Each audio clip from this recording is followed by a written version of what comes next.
It Welcome is. to the Dirty Bag Podcast. I'm your Ah, host, Cookie. I got my podcast cousin back with me today. we Now, back. if you tuned in to season one, and y'all know that one of my favorite episodes was The Spirit is Not Your Little Friend. I referenced it so much. It was some gems being dropped. It was all types of good stuff. But the one that kept their foot on our neck was key. But a whole lot didn't happen since then. So I'm just going to allow you to reintroduce yourself. Yo, allow me to reintroduce myself. My name is What up, everyone? Greetings and salutations. It's been a minute since I've been on a podcast. I want to shout out. I am going to shout out AJ at Introverse Podcast, guys. Please make sure you go check that podcast out. But this is me. I'm back. Yes. Your hair done grew? You see it? You see it? You got inches. I got inches. I got inches now. I got inches. You can't talk to me any kind of way. I got air fryers and inches. When somebody I have not had, I'm probably the only person in the world that ain't got an air fryer.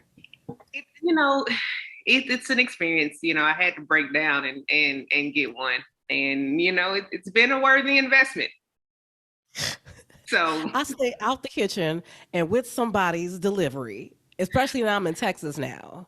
yeah, or you be out eating, because every time I check your Instagram page, you out, hey, you with it. Listen, I'm in Dallas. Nobody told me it could be like this. I was just moving to Dallas when I recorded with y'all. I hadn't even got situated yet. I was still like warming up. But now that I'm here, you can't have every food, every deep fried, every double stuffed in the land and not partake. But that's how I gained all that damn weight too. So now I'm like, I'm in this little like tug of war with, snatch versus y'all got me fucked up. I'm juicy and y'all gonna love it regardless. Facts. Yeah. Facts. Now, see, that's why I can't fuck with Texas. No disrespect to Texas people. We ain't gonna talk about y'all politics. That's something completely different. But they trifling as fuck. Man, but just in general, I can't fool with Texas. I mess around, be 350 pounds. No, you will. And apparently it's a joke. Like people be saying, don't you move to Texas and blow it? Like you just can't help it. You find out real quick why everybody is built the way they built down here. Like it ain't even like you look at folks and be like, what you had done to your body. No, they had happy hour done to their body with these doggone deviled eggs and these shrimps these stuffed wings. And it's just so much here. So I'm trying to balance it out. But you know what be on Groupon heavy? All of these smart lipo sculpting treatments and all that shit. All right. So what I hear you saying is you scrolling thinking about it like, this might be it today. We talked about it. I was talking to somebody about like how I don't mind all the weight gain. It's just the midsection. That's always the Achilles heel. I kid you not. Checked my Gmail and it was a Groupon special for sculpting lipo light, non-invasive. And I guess because people get it done so many places, here it was for cheap. So it's like a $1,500 treatment, but it was a Groupon special for like $150 for like 6 treatments. Okay. It's like $150 total? Yes. I may be a little skeptical about that because that's an extreme discount, if you will. Because they out in the sticks and they trying to make sure somebody look when you got a lot of competition and you kind of out in the outskirts, you got to make yourself, But I called ahead of time. I was like, hey, I'm on Groupon. Right. And this is what it says. They were like, yeah, if you just book it, first even the girl was like, well, hold on, huh? I mean, if you book it through us, we're going to honor the price, but like bring that in. I'm like, I'm like, y'all forgot about y'all own discount. Yeah. I'm gonna tell you what Groupon sent me. So now they honored it. I think I'm getting my 4th treatment tomorrow. But the key is you gotta piss it out. So you can't just like lay on this bed and they, basically melting the fat cells. You actually got to do your part. I'm not particularly doing my part though. Okay. And what I'm your part? But it's like Hennessy. Like I'm pissing out more like Hennessy than water. So I'm back on Groupon seeing if I can find me a second round. For $150. Let me find me a second round for $150. Let me get that second round to $150 so I can be outside. And I even said, I'm like, what are you doing? You said you weren't gonna even be outside this summer because I was outside last summer. Yeah. You gonna be outside this summer? Am I gonna be outside this summer? You goddamn right. Wait, I can sit on this podcast, right? Well, you got the right to be outside this summer. You know what we do. I'm for the street. This is what I said. So this is what I said for the podcast family, because back in September, I had gender affirming surgery. So I had top surgery, cut my breast off. Now I'm out here. So what I said is that this summer I'm chest out, fro out. That's that's all I'm doing this summer. I am for the girls this summer. Curls for the girl. Wait, so what was that like for you going through that though? Freeing. If I had to explain it in one word, it was the surgery itself was not, it wasn't a painful surgery. Of course you have to allow your body time to heal, because for, a couple months, your motions are restricted. What you can lift is restricted. What you can do is restricted.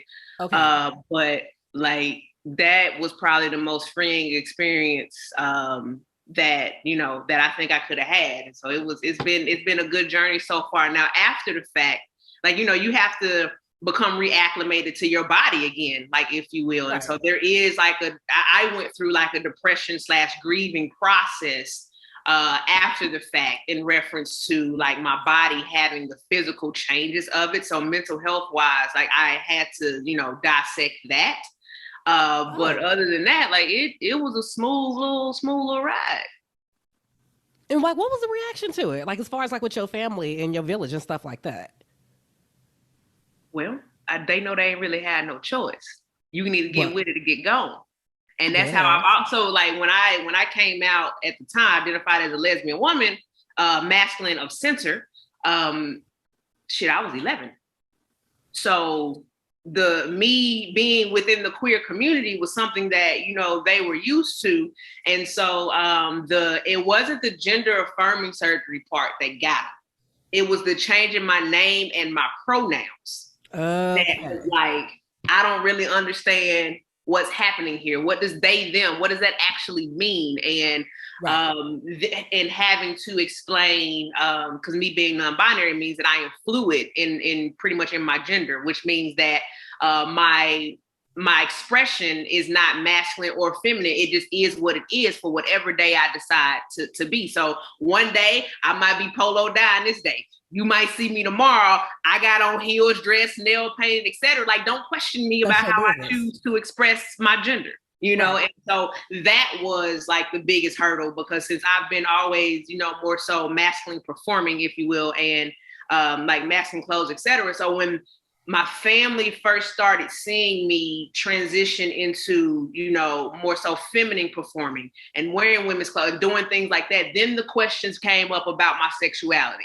And they didn't understand that gender performance and expression is different than sexuality. So identity, expression, and sexuality, those are not synonymous terms. And so having them, making sure that they understood that, has been the hardest part. I got a lot of inappropriate questions about, well, how far did you go with your surgery? And I'm like, I don't ask you about your private parts. I don't ask you if you have, a penis or a vagina. Don't be like, don't ask me that. It's none of your business. Right. And then answering questions about, well, if I am feminine performing for the moment, does that mean that I like men? And what is, so all of those questions, and the ignorance that I had to go through behind that. But, outside of that, like the actual surgery itself, like everybody was like, all right, I had a little girlfriend at the time. Not a little girlfriend. That's how, but you ain't shit. You look girlfriend now. I had a little girlfriend at the time. You ain't even got a name. So her and I, and I ain't gonna give it that, because hey, these people gonna be who they gonna be. But the girlfriend that I had at the time, we broke up a little bit before the surgery, but her and I would have conversations, and she was like, Key, I don't know if I'm still gonna like be attracted to you like after you go through this surgery, because I had a little feminine body, and women would just, that's something that they really enjoy. And I'm just like, I get it, but pretty curvy. Yeah. So, and I was comfortable in that. I just wanted to be outside with no shirt on. I don't ask for much. That's all I want. So, but not. So we would have conversations about that in terms of she didn't know if she was still going to be attracted to me, whatever the case may be. So that was, a bit challenging. Her and I broke up before the surgery. Had sex afterwards, but that's neither here nor there. No, it's here and in the there and now. So how you gonna basically? That sound like some fuck shit. Like, you know what? I don't think this gonna work, but you know what? Let me. Can I just come through? Can I just It slide wasn't one a more matter time? of. That's what it sounds like. And that's what. Okay, in theory, that's what it sounds like without the backstory. She wasn't like, nah, this ain't gonna work. She was like, I don't know how I'm gonna feel. Kind of deal. And then we had broke up about something completely unrelated.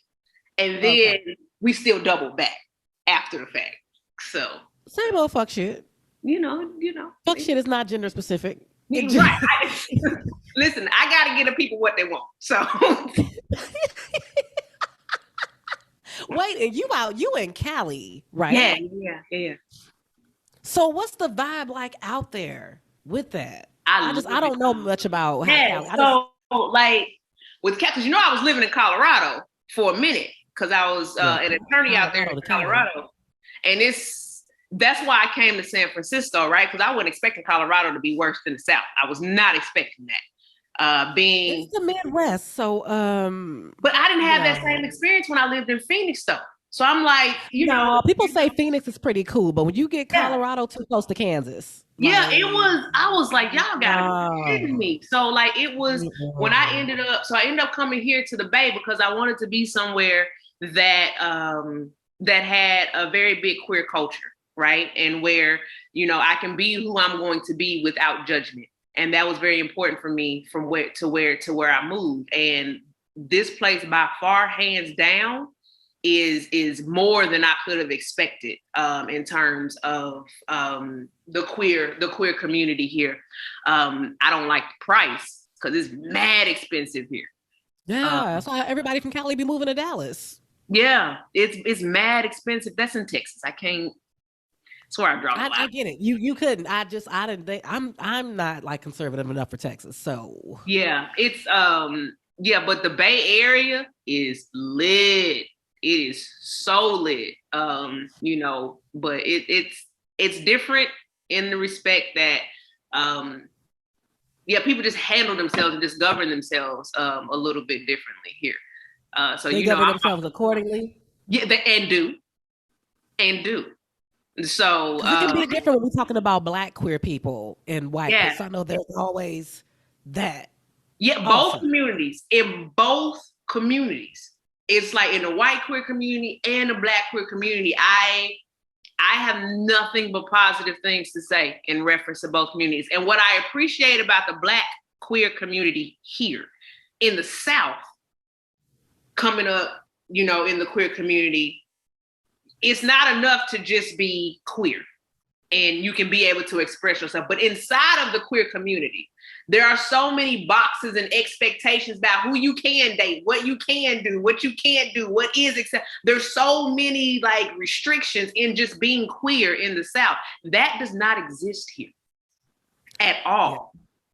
And so that's what you can be whoever you're going to be, date whoever you're going to date, present and however you want to present. And it's going to be mad love all the way around.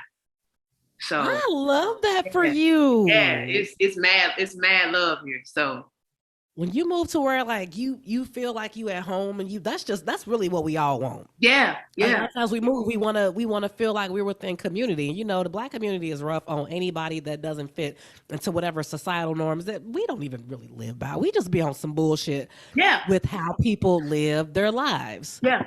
And I'm gonna shift that real quick because it's gonna all tie in. Mm-hmm. Us not minding our business in our community with how people live their lives and what they do, what they choose to share with you, and what you're not entitled to throw at them or how you think it's okay to come at them because of their life choices. So this has been a wild week, right? Yeah, right.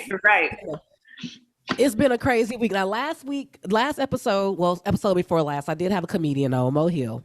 Okay. And we were kind of discussing that, like knowing how to approach people or when you're making comedy. Mm-hmm. Or in the comedic lens, like what boundaries to push and not push. Okay. And one of the things I really wished I'd had delved into a little bit more is like, the Black community as it pertains to our interpersonal, relationships and our love lives and what we do. Right. And we saw that somebody got the shit slapped out of them for coming for somebody's wife. And did. But we didn't go to the backstory. And what I thought was interesting, and I really want to get your take on this, was how people kept using how they operate within their marriage as a reason for it being okay for folks to, consistently disrespect Jada. Right. You know what I'm saying? Like coming at them any kind of way, making them the punchline for everything, and not understanding why he finally popped. Because people talk about marriage and, polygamy and open marriages and this and everything being inappropriate. So it feels like when you live a certain life or you operate a certain way within your relationships, in our community, we think it's grounds for disrespect because it ain't normal for us. Right. What do you think? What's kind of your take on that? I mean, here's the thing. It don't matter what they got going on in their marriage, right? Because the only two people that understand the inner workings of that marriage, no matter how much they put into the public eye, the only two people that have to have a conversation and be comfortable about what's going on in that marriage are Will and Jada. And it stops there. That is not an excuse or a reason for disrespect, like at all. And so I didn't watch the Oscars, but Twitter and IG be giving it to us. So, I saw everything I needed to say, everything I needed to see. And you got to think about it. Like, look at what's been happening in the media with Will and Jada. Like, people been coming for his wife's head. Like, for the last, 3-4 years, they've been coming for her line. Coming for her head, coming from his head, calling him weak, comparing him to Pop, like doing like all of these things. And even though, the argument is that, okay, he's an adult, got to be able to manage his emotions, whatever. Fuck all that. Right. It's only so many times that you're going to disrespect my wife. Because let me tell you something. I was married before. I used to go to war with my ex-wife's family about her. And if somebody were to disrespect her today, we still going to war. And we don't even talk no more. Like you just the level of disrespect, like, okay, it's jokes, it's comedy, the business that you in, etc. And even that is not an excuse to me. Like you can have comedy without disrespecting somebody. And it's not like she hasn't been vocal about her struggles with hair loss and this, that, and the third. It would have been one thing had she would have been sitting there laughing and, would have been cool with it. But she was visibly like, I am uncomfortable by this situation. You know what I'm saying? Like, as a spouse, to know that your wife or your spouse is uncomfortable with something and you let that shit slide, you have now set the tone for how everybody else is able to interact with your spouse. Right. Like, so I feel like, we can go back and forth whether it was right or wrong for violence for him to handle it in the manner in which he did. The fact is that he handled it and he did it the best way that he knew how in that moment. Doesn't matter if we agree with the actions or not. He was defending his wife. And you know what I noticed about that? A lot of folks came out the wool where all of a sudden everybody's about, like, we can't be violent. I'm like, when we talk about domestic violence, that being like one of the top killers of Black women, y'all are silent. And y'all say those statistics are white statistics. And if they can't be true, our folks got to choose better. So y'all pick and choose when y'all want to call out, quote unquote, violence. That was a bitch slap. That was light work. He hit him open-handed. Just, you know what I'm saying? And unfortunately, we do live in a society where, and especially in the Black community too, I've noticed that we pick and choose when we're going to intervene and when we're going to have an opinion about things. It's not like, it'd be one thing if you're like, violence is wrong. And every act of violence from that point, because violence has many forms. But if your stance is violence is wrong, every act of violence needs to be wrong, no matter circumstance. If that is your premise. But what happens in our culture is, we just, similar to, Christianity. I don't want to rock too many boats, but what we do is we pick and choose what we choose, what we're going to live by. If so, and I mean, that can be taken back to even before this time. Just think about our culture as a general. We always picking and choosing.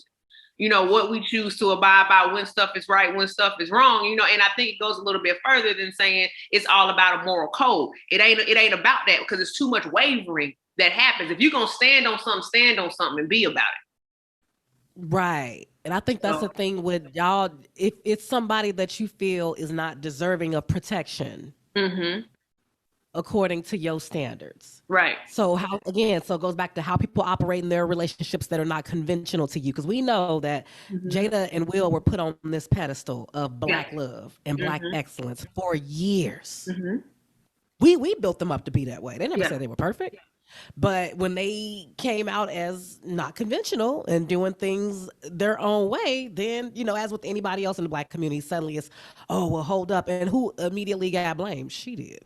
But hold on. But here's the thing, though. Here's the thing. They can still be an example of black love, because black love does not mean monogamy. And that's what we do. We seem to think as popular culture that successful black love is automatic monogamy. I do not agree with this concept that we have in society where we are monogamous by default. And what I mean by that is when we enter into spaces, we enter into it with the expectation that monogamy is the only form of relationships. I live my life. I don't care about being monogamous or being open. I've been happy in both spaces. I've been happy monogamous. I've been happy when I'm open. However, the relationship structure that we have is going to be a conversation that happens between us as we are entering into the relationship, with the understanding that who I am today is not who I am going to be 3 months from now. We may have to come back to this conversation about how we gonna govern this relationship.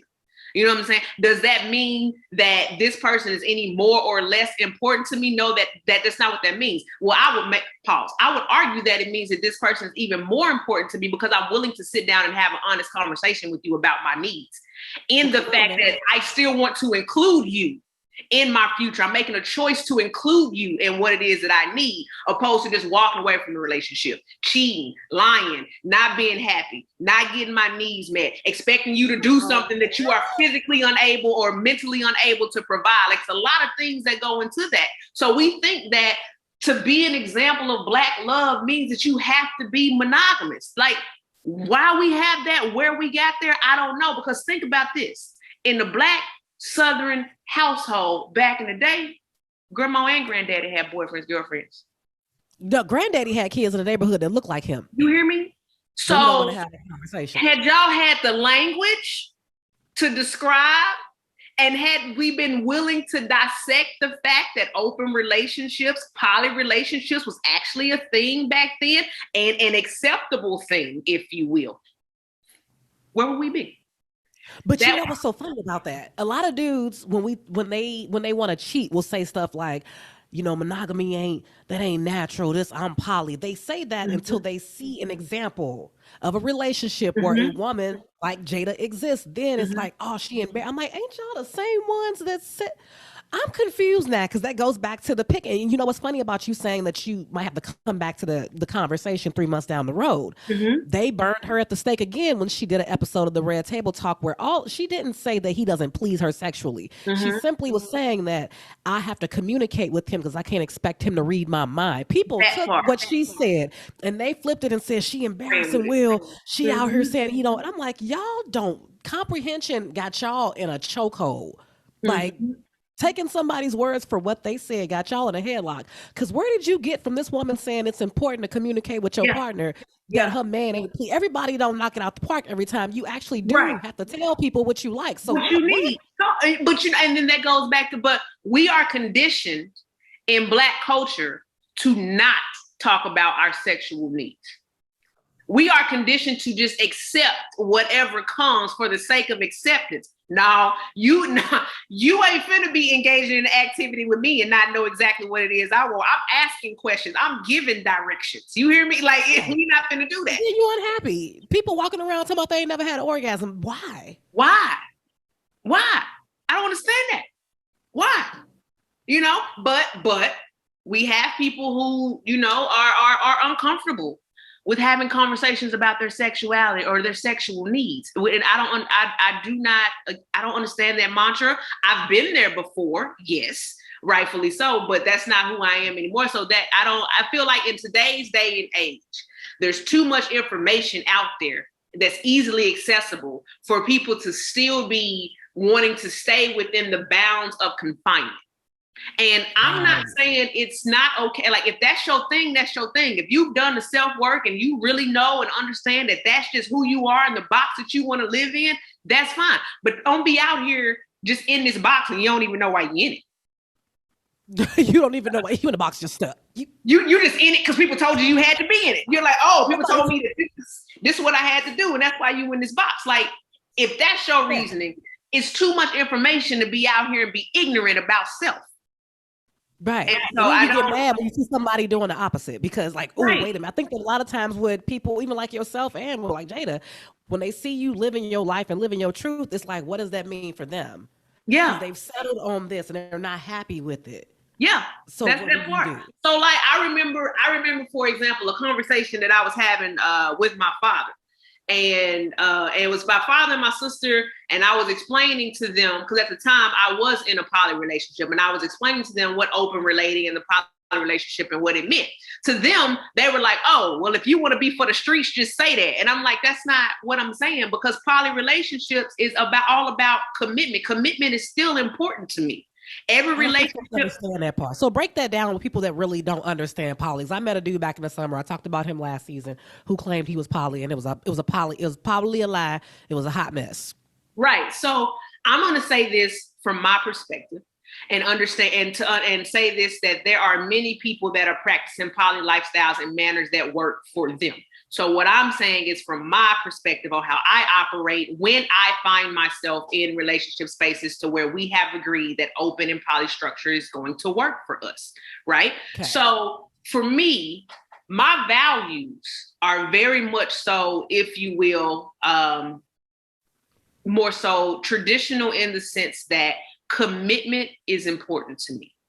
If I am in a relationship with you of any kind, commitment is important to me. So what that means for me is that I believe that love is not quantitative.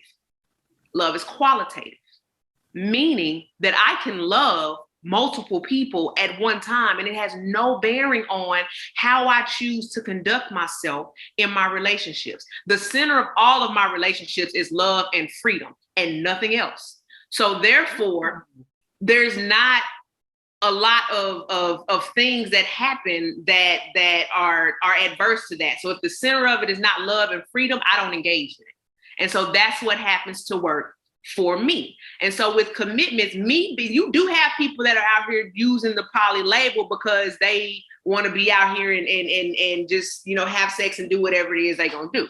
That's not me. I'm very mindful of my sexual energy, very mindful of my mental and spiritual energy, because I also practice Tantra. So sexual exchanges is not just about a sexual exchange or a means to an end, if you will. So everything to me is about commitment and intention. And so every relationship that I enter into, I would argue that I have a higher level of commitment, if you will, because I'm committing to more than one person. So what does that do? That requires me. And people are like, oh, I'm too jealous for this. I couldn't do this. I couldn't do that. Jealousy happens. That is a natural reaction to things. But what it does is natural reactions to things. Huh? Can we talk about natural reactions to things? People act like you can't be a human. Like, that's so weird to me. That's a natural reaction. Being jealous and having all these feelings is a natural reaction to things, or a natural emotion, I guess you should say. But what happens is it requires me to have to be very transparent about what it is I need. So I can't, if I'm in a space with someone and they happen to have this new relationship energy where they're developing a new relationship and me and her are not spending as much time together, I can't go to her and be like, oh, I'm jealous because you spending so much time with this other person and not me. I don't do that. I got to check in with myself. Why am I jealous? So when I go to her, I'm like, you know what? I need more time. It ain't got nothing to do with who you with. It ain't got nothing to do that you have new relationship energy. The core of it is that I feel neglected. It's that I have a need that is not being met. Then I go to her and I talk to her about it. Whether or not she can meet it is her decision. And then we go from there. Like, just because I express my needs doesn't mean that it's automatically going to be met. And I'm okay with that. So, but it's just, people be out here just thinking that open relating is just stick and move. You know what I'm saying? Like they think. I would think it's difficult because so in your marriage, what was that open or was that? Nah. So in my like? marriage was monogamous by default. Okay. One of the reasons why my marriage ended was because towards the end of our marriage, and at this time, I hadn't done the self-work. Okay. All I knew was that I was a serial cheater. That's all I knew. I didn't cheat in my marriage, but before that, all I knew is that I was just a serial cheater. I didn't have the language or the knowledge of self to really understand what it was that I really needed. Because I got married like 23, 24. You know what I'm saying? And I got married before I did my self-work. And so, but I started doing this work and having these reflections while we were married. And when I went to her the day when she asked a divorce, I'm like, hey, let's sit down and have a conversation. I know that there's something else that you got going on in the pocket here. We ain't got to talk about it. I'm also starting to notice other women. Let's go ahead and talk about what we want to do here. Do we want to open up? I think we should open up this marriage so that way we can both get what it is that we need. I don't want to end it, but we can both get what it is that we need. Now, at the time, I didn't have the language to adequately have this conversation with my ex-wife. I didn't. So what she heard was, I'm going to be at the house, making sure our household is running good. You going to be out working, because at this time I was in law school, teaching all day. I was gone all the time. So she's like, you going to be doing all this other stuff and you still going to be out in the streets. That's what she heard. And so she was like, nah, I want a divorce. That was the first and only argument that me and my ex-wife ever had. The day that I introduced this conversation without the proper tools is the day she asked for a divorce. You also said without the proper tools. Without the proper tools. So I didn't have it. I didn't have the proper tools at the time to verbalize what it was that I actually needed. You know, and so that yeah. That's he was like, all I was trying to do was expand the options. That's it. That's all I was trying to do was expand the options, because I already knew, like, she was, you know, either she was at that threshold to where she was about to start, because her and this chick was getting a little bit too, and I don't care about that. Like, my thing is... Was it a work wife? No, not a work wife. It was a woman, because we had locks at the time. A woman that was doing our hair had introduced them.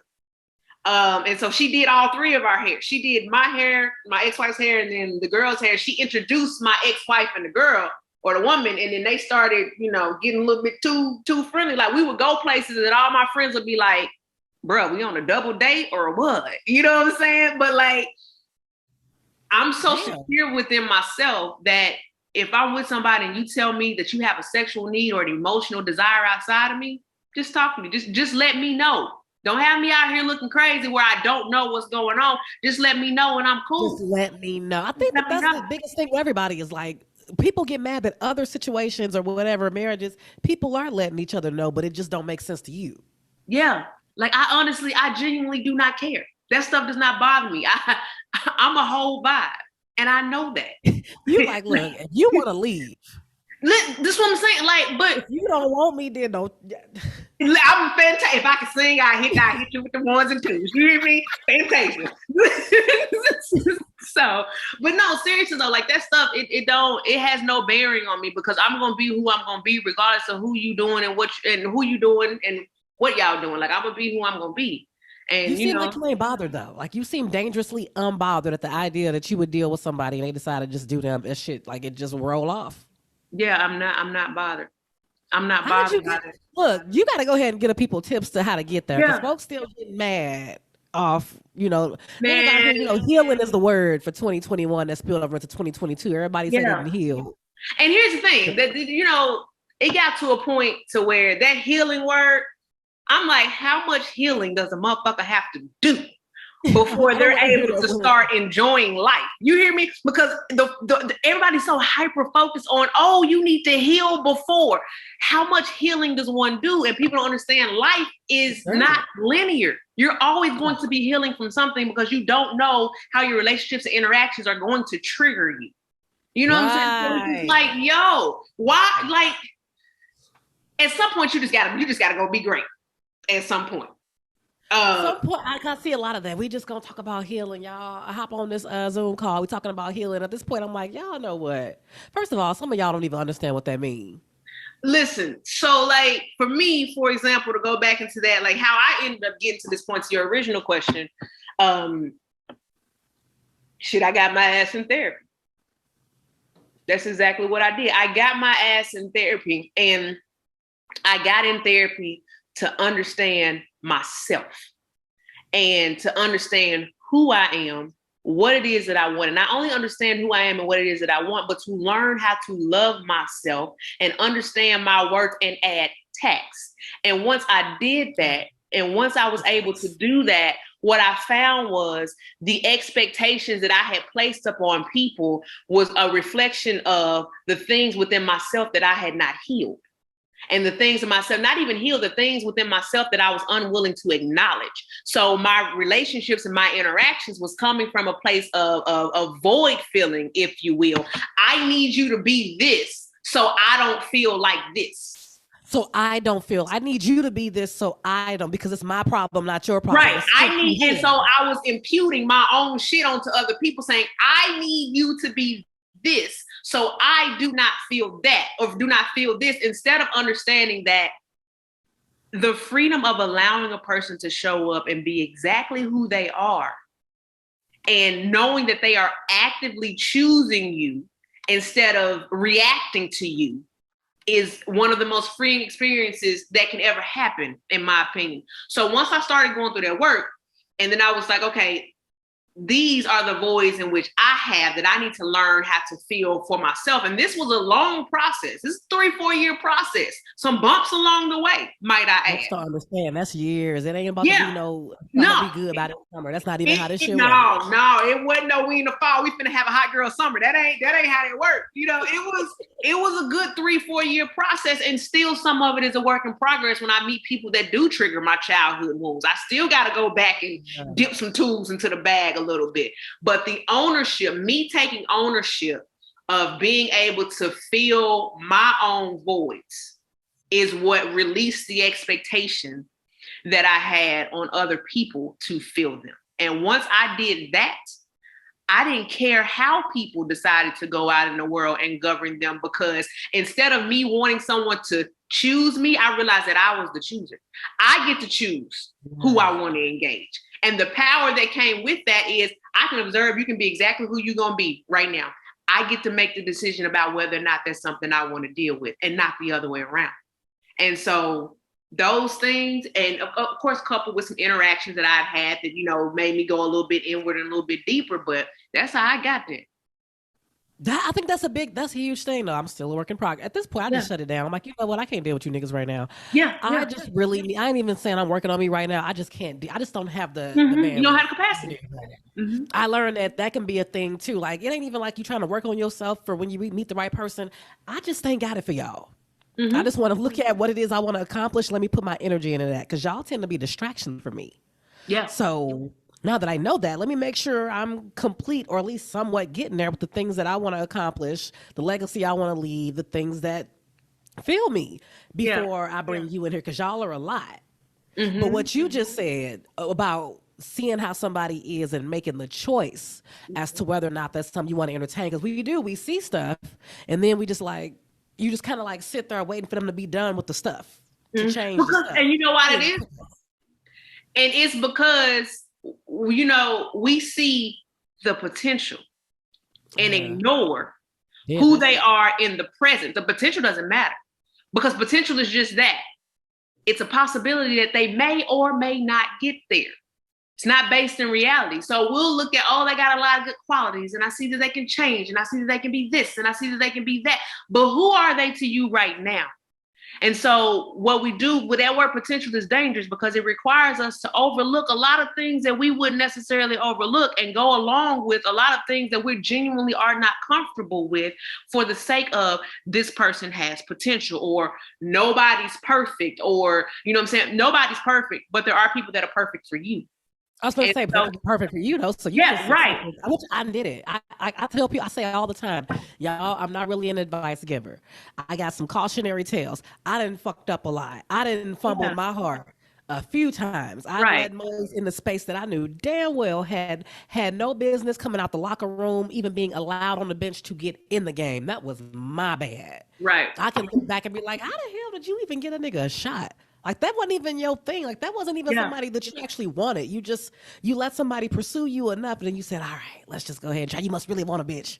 All Yeah. right, let me go Yeah. ahead. Then it was just like, you ever get? I say nothing worse than like getting embarrassed by somebody that was never your pick to begin with. Ooh, that's the word. That's where how I get played by a motherfucker that I ain't even want in the first place, bro. I didn't even want you, bro. We'd have been better off just being besties. Like you didn't fumble a whole bunch of shit here. That's it. So how did you just let that happen? That's it. Because oftentimes, so I have no desire to be chased.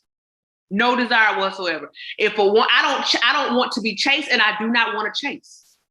It's either gonna be it's gonna be a reciprocal exchange of energy. The minute I feel like I gotta chase a woman for time and attention is the minute that I disengage. The minute that I feel like a woman is chasing me instead of pursuing, because there is a difference. The minute I feel like a woman, like I can't. So if you're pursuing someone, that means that you are moving with intention, right? You're moving with intention in the fact that your intentions are clear. Your actions and your words match and reflect exactly what it is you want with said person. If you are pursuing, the pursuit has to be mutual for me to even entertain, is what I'm saying. So it ain't no, I'm really into you. I don't really know, or I'm really into you. I don't really know if you into me. That I don't know. That's a no. That's a no. Okay, yeah, I don't know. Yeah, that's a no. Yeah. I've been pursued, chased by dudes that knew that I wasn't really the one, but it was a challenge for them. That's what exactly. So I was a challenge. I was something to conquer. Right. If you're chasing after me, that means, or I'm chasing after you, that means that I am trying to convince you that I am worth you choosing. And I'm not convincing you that I'm the shit. I'm not, because I already know that. If you don't see it, that ain't got nothing to do with me, and vice versa. You know what I'm saying? So when the chase aspect, I don't do it. I'm not doing it. I don't want a woman to feel like she has to convince me that she's worthy, and I don't want to have to convince anyone that I'm worthy. So I'm not chasing you. I will pursue you, but I will never chase you. It's the breakdown. Now you're going to have everybody going back to the drawing board like, well, hold on. Oh, shit. Wait a minute. Let me, I don't know. I guess I like the chase because motherfuckers don't really be, mugs don't be pursuing. I'm going to tell you something about Texas. They want to be treated like gentle ladies down here. These dudes, this is a different breed. They come on somebody off today. How far south we talking? Like they really want, these men down here want to be pursued like a gentle lady. It's just very interesting. So I guess I got to go back to looking at like who was actually pursuing versus who was chasing. That's gonna open up a whole different conversation. I just know I let some mugs in that had no business coming in. Had no business. And I'm like, ain't nothing worse than trying to heal from some shit that shouldn't have even gotten the door. That shouldn't even got in the motherfucking door. Like we've all been there. We've all. You take that L. So what is dating out there in Cali? What about with all the changes that you made? What's been the dopest thing for you, and what's been like the shittiest experience you had where you've been like, you know what, I ain't fucking with y'all today? Have you had a I'm done with this shit moment? Yeah. Did somebody try to take you out the game? Yeah. Well, now you asked me a loaded question. Now you asking me, you asking Call me. It baked potato. Call it baked potato. Cause let's go get into this thing. You know one thing Key gonna do is date. One thing I'm gonna do on my own. I'm gonna have somebody. Right. I'm gonna, no. I didn't say I'm gonna have somebody. I said I'm gonna date. So those are two different concepts. So like, look, we mushing everything these days. We don't know what the fuck we doing. That's the. I date, but I don't have the need to be attached to someone like that. So there's a difference between that. Yeah, of course. Yeah. So I went through my little spell once I got here where I was celibate for a few months because I really wanted to like really focus on my relationships with intimacy and how I'm interacting with people and energy and stuff like that. But dating for me, I went on a lot of dates here. I went on a lot. of dates here. Some good, some not so good. Had the worst date of my life here. Had the best date of my life here. So balance. Yeah, right. Come on, balance has been it's definitely been some balance. But I am actively dating again, and so there's no shortage. There's no shortage of women. I'll say that. An abundance. I am operating within the energy of abundance. So, that's why you ain't worried about nobody talking about. I'm not worried about being attached because there's probably 4 other ones on the line right now. Fuck you, me. I mean, not even see. It ain't even. Here's the thing. Here's what all my friends they be getting on me about this shit. They be like, "Key, bro, you need to have grace for people." I'm like, why? Because here's the thing. No, I'm serious about this. I need to hear this part. As soon as I tell you that I'm into you, I can exit just as soon. There's certain things that I don't have grace for because I don't tolerate. If it's something, if the minute that I know that you are presenting something in which does not sit well with me and is not conducive to the lifestyle in which I want to lead in my intimate relationships, I will exit. And it ain't even got to be exit where there's beef or where it got to be ghosting or where we ain't talking. It'd be like, you know what? This is not a space that I want to continue to engage. And I will do it the moment that I see it. But and a lot of my friends are like, oh, you got to have grace. You got to allow people to be people. No, I allow people to be people. Whether or not they can be people and share space with me are not one and the same. And so I say that to say, like, my dating life to most people, some people, it looks like, damn, Key, you always going on dates with people and shit. You always just like what the fuck? And I'm a Capricorn, but they're like, what the fuck? You always going on dates with people. And I am, because I'm not going to settle. And so I feel like there's a line because people are like, you need to have grace. And I'm like, no, what you're asking me to do is settle. And I'm not going to do that. That's what you're asking me. Fine line between grace and settling. It's a fine line between grace and settling. And that's what you're asking me to do. And it ain't like it's big shit. It ain't like it's big shit. Again, that chasing aspect, that's a thing of mine. If I feel like I got to chase you, I want it. You ain't finna talk to me. You ain't finna talk to me kind of way. Huh? You ain't getting chased by Key in these streets. Yeah, no. And I had, listen, let me tell you something. I had a young lady that was here. Best sex I ever had in my life, Floyd. She like your mind. Blew it. Do you hear me? But there were a lot of other aspects about her. Like the energy exchange is something that I've never experienced before in my life, right? But as much as I didn't want to, what it came down to was I am chasing you. I am certain about what it is I want here. You do not know. So there was a disconnect there, and I'm not going to convince you that I am worthy to share space with you, like I said. So I ended up having to let that space go, as hard as it may be. But that's what I mean. Choosing yourself oftentimes looks like you're being selfish or you're not having grace. But in essence, choosing yourself means that you are unwilling to settle for anything less than what you say and what you know you are worth. Ooh, so it's a word. And that's just how it is. So why do I date so frequently? Because I ain't out here giving second, third, fourth, fifth, sixth, seven, 8 chances. Like, I'm not. It's just when I know it ain't for me, it ain't for me. And you also come from somebody that's been in a marriage too, because we live in the age of this why y'all single now. This why y'all. Everybody has a dissertation about why somebody is single that ain't never even been in a committed relationship, right? That have ever been married, telling folks why they ain't been married. So with you got that under your belt, yeah, to know what it is and how to fuck it up and all of that stuff. So I mean, it makes sense that you would be more intentional. Yeah, I'm very intentional with my time and space and all of that stuff. You know what I'm saying? So, and again, I feel like we still ended in divorce, but we had, for the most part, a marriage that was full of mutual respect. Again, like I said, remember it wasn't a house that was cursing, arguing. Yet we had none of that. First argument we ever had, like I said, was the day she asked for a divorce, and we still wasn't cussing and yelling. Wasn't cussing and yelling. Y'all handled y'all shit better than most celebrities do. We didn't talk to each other like that. We didn't talk to each other like that at all. If there was an issue or there's somebody felt some type of way, we had a mutual respect for each other. We would sit down and talk to each other. There's 1,000 words in the dictionary where you don't have to curse at me, I don't have to curse at you. We can sit down and have a conversation like two. We ain't got to agree for the conversation. Within the conversations, because the object is not for us to agree with each other's position. It's to hear each other's position, listen to each other's position, and figure out how we want to move forward with those differing or same positions as a unit. That's the goal. It ain't who's right, who's wrong. It's how do we sit down to where we can meet a common ground and a decision on how we are going to move forward while honoring our individual perspectives. That's the goal.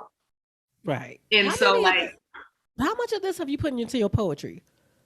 Because you still spitting out here. Yeah, not a lot. So not a lot, believe it or not. So like I went through, because on my IG, y'all go follow me at Your Emotional Poet.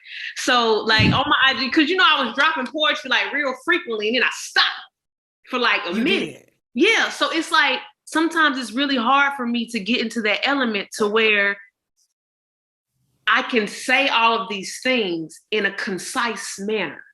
In a poem. So sometimes I struggle with that because writing poetry is I have to put myself in that emotional space to experience it again. And sometimes like because I'm not that person anymore, it's hard for me to go back there. Like I can't, and it's not even hard, like I don't want to go back there. It's like I just can't because I'm not that person anymore and I've healed from that. So I don't feel the same emotion to be able to sit down and scribe my way through it, if you will. I think what's so crazy about you mentioning that, because a lot of people say that like, pain, sometimes art rises from pain or whatever. And a lot of, songwriters and rappers, a lot of that, they speak about their lives. But I wonder, is that why so many creatives battle depression, that put their lives and their experiences into their art because you reliving it? Because Summer Walker did a concert last month and she didn't want to sing some of the new songs off Still Over It.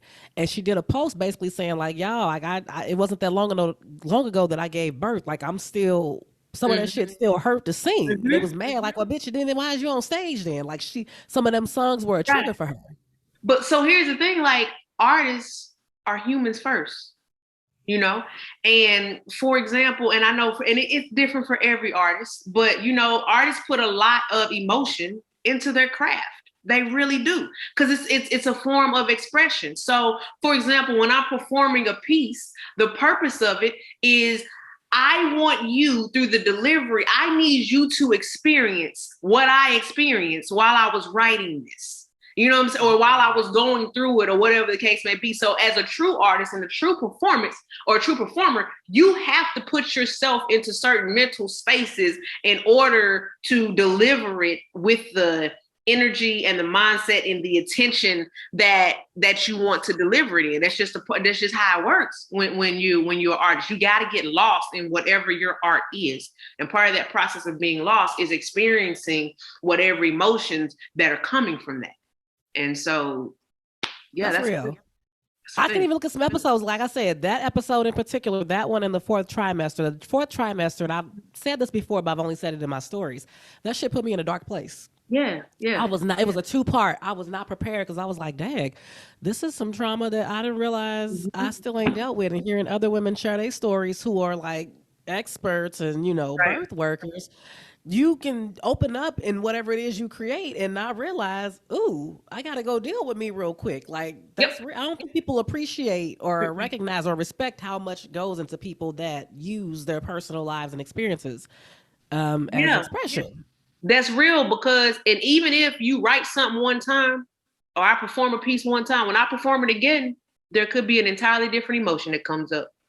Something that I didn't even realize that comes up that I have to deal with. You know what I'm saying? So it's reliving moments over and over and over again. So which is why when somebody talking about their marriage and their relationship, y'all need to calm the fuck down on y'all memes and shit, because they sharing a piece of themselves with you. Y'all like, why are you letting folks in? Because somebody is probably getting their liberation off that information. I wish that oh Lord, us in our culture and what happens in the house should stay in the house. That needs to go the fuck away. Remember, yeah. Yeah, because it's So I rooted. did with y'all. Yeah, it's It's hurting rooted. people. So then when somebody does do it, y'all burn them at the stake for doing what we were always taught not to do. Not to do. And people don't understand there's freedom in actually doing it. And actually being able to be vulnerable. There's power in vulnerability, but we are taught that being vulnerable is a negative thing when that's not necessarily the case. Vulnerability is freedom. Not But only we are make it negative because when you're Mhm. vulnerable, you get attacked for being vulnerable. Because how do you attack somebody? I never understood this. How do you attack somebody else Mhm. for what you deem to be oversharing? Make that make sense. Because they are imputing their own voids with self onto somebody else. And it's just that simple. Talk to her. That's it. That's it. Because if you cool and content with who you are and you dealing or have dealt with all of your shit, what somebody else does or doesn't do doesn't bother you. Period. It shouldn't. You can stay in It your doesn't lane. make sense. Yeah, it doesn't make sense. You Doesn't can stay matter in your nothing. lane. You can stay in your lane at that point. Take a tall glass and shut the fuck up. Right. It's oh, well, okay. It works for him. Cool. And that's that. And Yeah. you can go about your business with that. But in my opinion, most of the people that have these strong opinions about people being vulnerable with their sharing, et cetera, and stuff like that, like there's usually some projection of some sort that is happening there. And it doesn't have to be projection in the form of jealousy. That's not the only form of projection that it could be. There's some type of projection that's happening there that needs to be dealt with accordingly. And so, yeah. It sounds like y'all really just need to be minding your mission. That part. Minding your struggle. Mind your own struggle. Mind your own struggle. That's it. Mind your insecurities. Mind your secrets. Ooh, mind your insecurities. That's the one too. Mind your insecurities. That is. That we didn't hit like 4-5 good points for some episodes. Like boom, boom, boom. Mind your escapism. I mean, that's it. Mind it. Just whatever it is, mind it. And if you choose not to mind it repeatedly, after being warned to mind it, after understanding you should mind it, guys, right or wrong, there could be consequences. Right, as we have just now seen. There could be consequences. And then you can't villainize people for the consequences of your behavior. Yes, we all have choices, but every action has a reaction. Please understand that if you keep playing with people and getting in folks' business, you just might have to fuck around and find out. So I want to thank y'all for joining today. Y'all know Key got a couch here. Key got the resident bag. Hey, I'm in here. Y'all listen to all this. Please. IG is the best way to find me. It's at Your Emotional Poet. I'm sure that when you drop this, you'll put that information in there too. Got some poetry on their page, so y'all can go check it out. Like, comment, share, do what you're gonna do. But yeah, thank you for having me. I'm always down to have a good conversation with the podcast fam. You know that. Yeah. Hey, you know that. I always down to have a good conversation with the podcast fam. So yes, people, y'all, we still in a pandemic. Y'all know what it is. Wear your mask, wash your hands, socially distance, and when you get a free moment, please remember to clean out your damn dirty bag. Till next time.